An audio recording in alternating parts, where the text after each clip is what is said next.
இந்த வீடியோவில் நம்ம எதை பற்றி பார்க்க போகிறோம் அப்படின்னா வந்து கிராஸ் சைட் ரிக்வஸ்ட் போல்ஜரி வல்னரபிலிட்டியோட லேப் நம்பர் 2 தான். ஸோ நம்ம இதுக்கு முன்னாடி இதே பிளேலிஸ்ட்டில் வந்து சிஎஸ்ஆர்எஃப் பற்றி எக்ஸ்பிளைன் பண்ணியிருப்போம். அதே மாதிரி வந்து சிஎஸ்ஆர்எஃப் லேப் 1 வீடியோ வந்து போட்டிருப்போம். ஸோ அது ரெண்டுமே வந்து பார்க்கணும்னா பார்த்துருந்தேன் கைஸ். ஸோ அதுக்கு முன்னாடி நீங்கள் நம்ம சேனலுக்கு புதுசாக இருக்கீங்க அப்படின்னா வந்து நம்ம சேனலில் நிறைய POC and lab related videos வந்து போட்டிருக்கோம். ஃப்ரீயாக இருக்கிற டைமில் செக் பண்ணி பார்த்துருங்க. ஓகே, நம்ம ஸ்ட்ரெயிட்டாக லேப் உள்ள போயிடலாம். ஸோ நீங்கள் நம்ம பார்க்க போகிற லேப் நேம் என்னென்னு பார்த்தீங்கன்னா வந்து CSRF where token validation depends on request method அப்படின்னு சொல்லியிருக்காங்க. அதாவது ரிக்வஸ்ட் மெத்தடை பொறுத்து வந்து டோக்கன் வந்து வேலிடேட் பண்ணுறாங்க அப்படின்னு சொல்லியிருக்காங்க. சரி, ரைட்டு. ஸோ டிஸ்கிரிப்ஷன் படிச்சிடுறேன். This lab email functionality is vulnerable CSRF it attempts to block CSRF attack but applies defences to certain type of request. So என்ன சொல்கிறாங்க அப்படின்னா வந்து ஸோ இந்த லேபோட இமெயில் ஃபங்க்ஷனாலிட்டி வந்து சிஎஸ்ஆர்எஃப்க்கு வந்து வல்லரபிளாக இருக்குது. ஆனால் வந்து சிஎஸ்ஆர்எஃப் அட்டாக் ட்ரை பண்ணால் வந்து சிஎஸ்ஆர்எஃப் டோக்கன் இருக்கிறதுனால வந்து அது வந்து பிளாக் ஆகுது. ஆனால் ஒரு சில ரிக்வஸ்ட்டுக்கு மட்டும் தான் சிஎஸ்ஆர் டோக்கன் வந்து இருக்குன்னு சொல்லியிருக்காங்க. ஸோ அதை நம்ம பார்க்கலாம். To solve the lab, use your expired server host an HTML page that uses CSRF attack to change the viewer's email address. என்ன சொல்லலாம், லேப் சால்வ் பண்ணுறதுக்கு ஒரு HTML பேஜை வந்து ஜென்ரேட் பண்ணணும். அந்த HTML பேஜில் அந்த HTML பேஜை வியூ பண்ணுறவங்களோட இமெயில் வந்து சேஞ்ச் ஆகிற மாதிரி வந்து செட் பண்ண சொல்லியிருக்காங்க. சரி, right. You can log in your own account using the okay, அது நார்மலாக எப்பயும் கொடுக்குறது தான். இதுதான் வந்து அந்த அப்ளிகேஷன். ஸோ நார்மலாக சொன்ன மாதிரி எல்லா லேபில் இருக்க மாதிரி ஸோ ஒரு நார்மலாக ஒரு பிளாக் சைட் தான். அந்த ஜஸ்ட் ஸ்ட்ரைட்டாக மை அக்கௌண்ட்டுக்கு போய்க்கிறேன். ஓகே, மை அக்கௌண்ட் வந்தாச்சு. நான் ஜஸ்ட் லாகின் பண்ணுறேன் என்னோட க்ரெடென்ஷியல் வச்சு. VNR PETVR. ஸோ லாகின் ஆயாச்சு. ஸோ இதுதான் நம்ம செஷன். ஸோ யூசர் நேம் இருக்குது, இமெயில் இருக்குது. ஸோ நமக்கு தெரியும் இமெயில் சேஞ்ச் ஃபங்க்ஷன்லேயே தான் வந்து பக் இருக்குன்னு சொல்லிட்டு. ஸோ போன லேப்லேயே அதே தான் பார்த்தோம். நான் ஜஸ்ட்டு dinesh@gmail இருக்காமல் சும்மா சொல்லி கொடுத்துக்கிறேன். ஸோ மறுபடியும் போய்ட்டு பர்ப்பில் போய்ட்டு இன்டர்செப்ட் ஆன் பண்ணிட்டு மறுபடியும் அப்டேட் இமெயில் கொடுத்துக்கிறேன். ஓகே, இன்னும் ரிக்வஸ்ட் வரல. சரி, இதுதான் அந்த பர்டிகுலர் ரிக்வஸ்ட்டு. சரி, போன லேபில் பார்த்தீங்கன்னா வந்து இந்த இடத்துல எந்த ஒரு சிஎஸ்ஆர்எஃப் டோக்கனுமே இருந்திருக்காது. ஏன்னா அந்த இடத்துல எந்த டிஃபென்ஸ் மெக்கானிசமும் அவங்க வந்து இம்ப்ளிமெண்ட் பண்ணல. பட் ஆனால் இந்த லேபில் வந்து ஒரு சிஎஸ்ஆர்எஃப் டோக்கன் சொல்லிட்டு ஒரு கான்செப்ட் வந்து உள்ளார கொண்டு வந்திருக்காங்க. ஸோ அது என்னன்னு சொல்லிட்டு வந்து பார்ப்போம். நான் ஜஸ்ட் இந்த ரிக்வஸ்ட்டை வந்து ரிப்பீட்டுக்கு சென்ட் பண்ணிக்கிறேன். ரிப்பீட்டுக்கு சென்ட் பண்ணி அதை ஃபார்வர்ட் பண்ணிக்கிறேன். இன்டர்செப்ட் ஆஃப் பண்ணிக்கிறேன். ரிப்பீட்டருக்கு போய்க்கிறேன். இங்கே வந்து இமெயில் வந்து சேஞ்ச் ஆகிறது பார்க்க முடியும். dinesh@gmail.com சொல்லிட்டு மாறி இருக்கு. சரி, ரைட்டு. ஸோ நான் ஜஸ்ட் என்ன பண்ணேன், சும்மா ஒரு சென்ட் பண்ணி பார்க்குறேன்.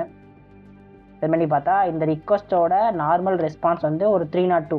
அது எங்கேயோ வந்து ரீடைரக்ட் பண்ணுறாங்க. ஸோ இங்கே பாருங்கள், ஃபாலோ ரீடைரக்ஷன் இருக்குது. ஸோ எங்கேயோ ஒரு இடத்துல வந்து ரீடைரக்ட் பண்ணுறாங்க. So anyway no problem. So நான் என்ன பண்ணுறேன், இந்த டோக்கனை ஏதாச்சும் வந்து எடிட் பண்ணுற பார்க்குறேன்.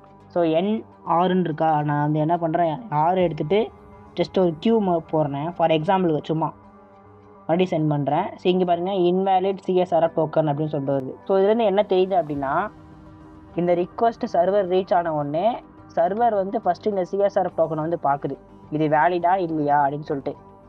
வேலிடாக இருந்தால் ரிக்வஸ்ட் வந்து ப்ராசஸ் பண்ணி இமெயில் வந்து சேஞ்ச் பண்ணிடுது. ஒரு வேலை வேலிடாக இல்லைனா இங்கே பாருங்கள், இன்வேலிட் சிஎஸ்ஆர்எஃப் டோக்கன் சொல்லிட்டு ரெஸ்பான்ஸ் வருது. ஸோ இந்த சிஎஸ்ஆர்எஃப் டோக்கன் தப்பாக இருக்குடா, அதனால் இந்த ரிக்வஸ்ட் என்னால் ப்ராசஸ் பண்ண முடியாது அப்படின்னு சொல்லுது. ஸோ இந்த இடத்துல தான் நம்ம வந்து டிஃபென்ஸ் மெக்கானிசத்தை வந்து பைபாஸ் பண்ண பார்க்கணும். ஸோ டிஃபென்ஸ் மெக்கானிசம் எதை சொல்கிறேன்னா சிஎஸ்ஆர் டோக்கனை தான் சொல்கிறேன். ஸோ இந்த சிஎஸ்ஆர் டோக்கனை பைபாஸ் பண்ணுறதுக்குன்னு சொல்லிட்டு நிறைய வழின்னு சொல்லுவாங்க. ஸோ ஒரு சில இடத்துல டோக்கனை எடுத்து பார்க்க சொல்லுவாங்க. எல்லாம் வந்து ரிக்வஸ்ட் மெத்தடை வந்து கன்வெர்ட் பண்ண சொல்லுவாங்க. இல்லை டோக்கனை எடுத்துகிட்டு வெறும் சும்மா நல்ல மட்டும் அனுப்புங்க. நல்லுன்னா என்ன சொல்கிறேன், இதை மட்டும் அனுப்புங்க. ஸோ இதை மட்டும் அனுப்பி பாருங்கள் செட் ஆகுதான்னு சொல்லி பார்க்க சொல்லுவாங்க. ஸோ அந்த மாதிரி வந்து நிறைய இங்கே பாருங்கள் மிஸ்ஸிங் பேராமீட்டர் அந்த மாதிரி வருது. ஸோ இப்போ நம்ம என்ன பண்ண போகிறோம் அப்படின்னா வந்து ரிக்வஸ்ட் மெத்தட் வந்து சேஞ்ச் பண்ணிட்டு ட்ரை பண்ணி பார்க்குறோம். அது என்ன அப்புறம் ரிக்வஸ்ட் மெத்தட் அப்படின்னா வந்து இந்த ரிக்வஸ்ட்டோட மெத்தட் வந்து போஸ்ட் மெத்தட் அப்படின்னு சொல்லுவாங்க. போஸ்ட்டு, கெட்டு, புட்டு, டெலிட்டுன்னு சொல்லிட்டு ஒரு 7-8 ரிக்வஸ்ட் மெத்தட்ஸ் வந்து இருக்கும். ஸோ நம்ம இந்த மெத்தடுக்கு வந்து போஸ்ட் மெத்தடா. ஸோ நம்ம என்ன பண்ண போகிறோம், போஸ்ட் மெத்தட்லேருந்து கெட் மெத்தடுக்கு வந்து மாற்ற போகிறோம். ஸோ அது வந்து பெரிய விஷயமே கிடையாது. ஜஸ்ட் ரைட் கிளிக் பண்ணிட்டு இங்கே பாருங்களேன், சேஞ்ச் ரிக்வஸ்ட் மெத்தட்னு சொல்லிட்டு ஒன்று இருக்குங்க, சேஞ்ச் ரிக்வஸ்ட் மெத்தட். ஸோ அதை கிளிக் பண்ணிங்கனாலே போஸ்ட் ரிக்வஸ்ட் வந்து கெட் ரிக்வஸ்ட்டாக வந்து மாறிடும். ஸோ இங்கே பாருங்கள், போஸ்ட் ரிக்வஸ்ட்டில் மட்டும்தான் வந்து பாடியில் பேராமீட்டர் இருக்கும். கெட் ரிக்வஸ்ட்டில் எங்கேயும் பேராமீட்டர் இருக்காது. ஏன்னா கெட் ரிக்வஸ்ட் வந்து லிங்க் வழியாக போகிறது. போஸ்ட் ரிக்வஸ்ட் வந்து பாடி வழியாக போகும். பாடினா நான் எதை சொல்கிறேன்னா கீழே இருக்குது தெரியுமா, அதில் இந்த அதை சொல்கிறேன். ஸோ இதுதான் வந்து இந்த இடத்துல பாடி. ஸோ அந்த மாதிரி அதை சொல்கிறேன். ஸோ இங்கே பாருங்கள், போன தடவை போஸ்ட் ரிக்வஸ்ட்டில் வந்து அனுப்பும் போது இன்வேலிட் சிஎஸ்ஆர்எஃப் டோக்கன் வந்தது. ஸோ அது கண்டிப்பாக உங்களுக்கே தெரியும். நான் என்ன பண்ணுறேன், இப்போ ஒரு 4-5 பேராமீட்டர் வந்து எடுத்து விட்டுறேன். கிட்டத்தட்ட ஒரு 5-6 பேராமீட்டர் டெல்டே பண்ணி விட்டேன். இப்போ சென்ட் பண்ணுறேன். ஸோ இங்கே பாருங்கள், 302 ஃபவுண்டு ஃபாலோ ரிடைரெக்ஷன் வருது, அதாவது கரெக்டான ரிக்வஸ்ட்டுக்கான ஒரு இது வந்து வருது. ஸோ இப்போ நான் ஜஸ்ட் என்ன பண்ணுறேன், இங்கே போயிட்டு ரீலோட் பண்ணுறேன்.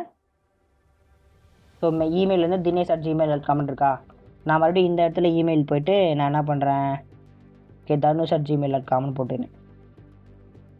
ஓகே ஃபாலோ பண்ணியாச்சு. சரி இப்போ கணக்குப்படி, அதாவது சர்வர் வந்து கரெக்டாக சிஎஸ்ஆர்எஃப் வேலிடேட் பண்ணுற மாதிரி இருந்ததுன்னு வச்சுக்கோங்க, இந்த இடத்துல என்ன வந்திருக்குன்னா இன்வேலிட் சிஎஸ்ஆர்எஃப் டோக்கன் வந்திருக்கணும். ஒருவேளை அப்படி இல்லைன்னா இந்த இடத்துல இமெயில் வந்து சேஞ்ச் ஆகாமல் இதே இமெயிலாக வந்து இருந்திருக்கணும். பட் ஆனால் இந்த இடத்துல ரெண்டுமே வந்து நடந்திருக்காது. ஸோ நான் என்ன பண்ணேன், ஜஸ்ட் ரீலோட் பண்ணுறேன். இங்கே பாருங்கள் dhanush@gmail.comனு வருது. அதாவது என்னென்னா சர்வர் சிஎஸ்ஆர்எஃப் டோக்கனை வந்து இந்த இடத்துல வேலிடேட்டே பண்ணல. ஸோ அதனால தான் வந்து இந்த இடத்துல இமெயில் வந்து சேஞ்ச் ஆகுது. மறுபடியும் இன்னொரு தடவை பார்க்குறேன், இன்னொரு தடவை காட்டுறேன். என்ன போடலாம், விஜய்னு போட்டுக்கிறேன். ஓகே விஜய்னு போட்டு சென்ட் பண்ணுறேன். சென்ட் ஆயிடுச்சு, ரெஸ்பான்ஸும் வந்துருச்சு. நான் மறுபடியும் இங்கே போய் ரீலோட் பண்ணுறேன். விஜய்@gmail.comனு சொல்லிட்டு இமெயிலும் சேஞ்ச் ஆகுது. ஸோ உங்களுக்கு வந்து கண்டிப்பாக அது புரியும் நினைக்கிறேன். அதாவது என்னென்னா இந்த ரிக்வஸ்ட் மெத்தட் வந்து போஸ்ட் மெத்தடாக இருந்தால் மட்டும்தான் வந்து இந்த இடத்துல சிஎஸ்ஆர்எஃப் டோக்கன் வந்து வேலிடேட் ஆகுது. அதுவே ரிக்வஸ்ட் மெத்தட் கெட் மெத்தடாக இருந்ததுன்னா சிஎஸ்ஆர்எஃப் டோக்கன் வேலிடேட்டே ஆகலை, ஆனால் இமெயில் வந்து சேஞ்ச் ஆகுது. ஸோ இப்போ புரிஞ்சுதா? ஸோ ரொம்பவே சிம்பிளாக. ஸோ இதுக்கப்புறம் என்ன பண்ணணும்னு சொல்லிட்டு உங்களுக்கு தெரியும். ஓகே இதுதான் பண்ணணும் அப்படின்னு சொல்லிட்டு. ஸோ இப்போ இங்கே சிஎஸ்ஆர்எஃப் டோக்கன் இருக்கிறதுக்கான ஒரு தேவையே இல்லை. ஸோ ஏன்னா கெட் மெத்தடில் வந்து சர்வர் வந்து கூட வேலிடேட்டே பண்ணுறதில்ல. அந்த இடத்துல வந்து டெவலப்பர் அதை வந்து மிஸ் பண்ணிட்டாரு. ஸோ இப்போ நம்ம என்ன பண்ண போகிறோம், இந்த ரிக்வஸ்ட்டுக்கு சிஎஸ்ஆர்எஃப் பிஓசி ஜென்ரேட் பண்ணி இந்த எக்ஸ்பர்ட் சர்வரில் வந்து போட போகிறோம். அதுவே ரியல் வேர்ல்டு அப்ளிகேஷனாக இருந்தால் இந்த ரிக்வஸ்ட்டுக்கு சிஎஸ்ஆர்எஃப் பிஓசி ஜென்ரேட் பண்ணி விக்டிமோட செஷனில் வந்து நீங்கள் வந்து ஓப்பன் பண்ணி பார்க்கணும். ஸோ அவ்வளோதான், அந்தளவுக்கு பெருசாக ஒன்றும் கஷ்டம்லாம் கிடையாது. நான் ஜஸ்ட் என்ன பண்ணுறேன், இந்த இமெயிலுக்கு வேறு ஏதாச்சும் ஒன்று போட்டுக்கிறேன். ஸோ vinesh@gmail.com சும்மா போட்டுட்டு ரைட் கிளிக் பண்ணிங்கன்னா வந்து என்கேஜ்மெண்ட் டூல்ஸில் ஜென்ரேட் சிஎஸ்ஆர்எஃப் பிஓசின்னு இருக்கும். இதுதான் அது. ஜஸ்ட் நம்ம காப்பி HTML கொடுத்துக்கிறேன். Okay copy HTML exploit server போய்க்கிறேன். ஸோ எக்ஸ்பர்ட் சர்வர் வந்து லோட் ஆகிடுச்சு. நான் ஜஸ்ட் என்ன பண்ணுறேன், நான் காப்பி பண்ண அந்த சிஎஸ்ஆர்எஃப் பிஓசி வந்து ஜஸ்ட் இங்கே பேஸ்ட் பண்ணியிருக்கேன். ஃபஸ்ட் ஸ்டோர் கொடுத்துடலாம். ஸ்டோர் கொடுத்துட்டு டெலிவர் எக்ஸ்பர்ட் டு விக்டிம் கொடுத்துட்றேன். கொடுத்த உடனே கங்க்ராச்சுலேஷன் சால்வ் த லேப்னு சொல்லிட்டு வந்துருச்சு. அவ்வளோதாங்க. ஸோ இங்கே என்ன நடக்குது அப்படின்னா வந்து இந்த HTML பேஜ் இருக்குது தெரியுமா, இந்த HTML பேஜை பேக் எண்ட்லேருந்து ஒரு யூசர் மாதிரி ஒரு சம் விக்டிம் மாதிரி செட்டப் பண்ணியிருப்பாங்க போர்ட்ஸுக்கு. ஸோ அவங்க வந்து இதை கிளிக் பண்ணி இமெயில் சேஞ்ச் ஆதான்னு சொல்லிட்டு வெரிஃபை பண்ணிட்டு அதுக்கப்புறமா நீங்கள் கங்க்ராச்சுலேஷன் வந்து கொடுத்துருப்பாங்க. ஸோ அது நமக்கு அந்தளவுக்கு தேவையில்லை, ஏன்னா அந்த லேப் தான். நீங்கள் ரியல் வேர்ல்டு அப்ளிகேஷனில் பண்ணும்போது 2 அக்கௌண்ட் இருக்கும், அட்டாக்கர் அக்கௌண்ட்டு விக்டிம் அக்கௌண்ட்டுன்னு சொல்லிட்டு. ஸோ அட்டாக்கர் அக்கௌண்ட்லேருந்து இந்த ரிக்வஸ்ட்டுக்கு சிஎஸ்ஆர்எஃப் பிஓசி ஜென்ரேட் பண்ணிட்டு அதை விக்டிம் அக்கௌண்ட்டில் நீங்களே வந்து ஓப்பன் பண்ணி பார்க்கணும். ஓப்பன் பண்ணிட்டு அந்த டிசைர் சேஞ்ச் நடக்குதா இல்லைன்னு சொல்லிட்டு பார்த்துட்டு சேஞ்ச் நடந்தால் சிஎஸ்ஆர்எஃப் பக் இருக்குது, ஸோ இல்லைனா சிஎஸ்ஆர்எஃப் பக் இல்லை. ஸோ அவ்வளோதான் கைஸ். ஸோ இந்த இடத்துல வந்து உங்களுக்கு புரிஞ்சிருக்குன்னு நினைக்கிறேன். ஸோ அவ்வளோதான் கைஸ். ஸோ இந்த லேப் புரிஞ்சுதா இல்லைன்னு சொல்லிட்டு கமெண்ட்ஸ் இதில் சொல்லுங்கள். ஸோ இந்த டீச்சிங் புரிஞ்சுதா இல்லைன்னு சொல்லிட்டு கமெண்ட்ஸ் சொல்லுங்கள். ஓகே தேங்க்ஸ் ஃபார் வாட்சிங் this video guys. Have a nice day. Bye.